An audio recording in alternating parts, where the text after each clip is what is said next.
కరెక్టే నువ్వు చదువుతామ్మా.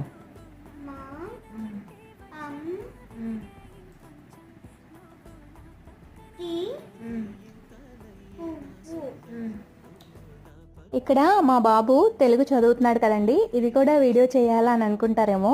ఒకప్పుడు మా బాబుకి తెలుగు చదవడం పక్కన పెడితే మాట్లాడటం కూడా తెలిసేది కాదు. ఈవెన్ మనం ఏం మాట్లాడుతున్నామో అర్థం చేసుకోవడానికి కూడా చాలా టైం పట్టేది. అలాంటిది ఈరోజు టెక్స్ట్ బుక్ చూసుకుని ప్రొనౌన్సియేషన్ అంతా కరెక్ట్గా తెలుగు చదువుతుంటే నాకు చాలా హ్యాపీగా ఉందన్నమాట. అది షేర్ చేసుకుందామని ఈ వీడియో చేశాను. యాక్చువల్గా నేను తెలుగు బ్యాక్గ్రౌండ్ స్టూడెంట్ని, నేను తెలుగు లిటరేచర్ అనమాట నాది. సో అలాంటిది నా బాబుకి తెలుగు రాకపోతే ఎలాగా అని నేను ఒక టైంలో చాలా బాధపడేదాన్ని. అంటే మనకి ఈరోజు ఎక్కువ బాధ కలిగించిన విషయం కొన్ని రోజుల తర్వాత అది హ్యాపీనెస్గా మారిపోతుంది అని అంటారు కదా. సో అది నాకు ఇప్పుడు అనిపిస్తూ ఉందన్నమాట. సో మా బాబు అయితే ఫైనల్గా తెలుగు నేర్చేసుకున్నాడు. చాలా హ్యాపీగా ఉంది.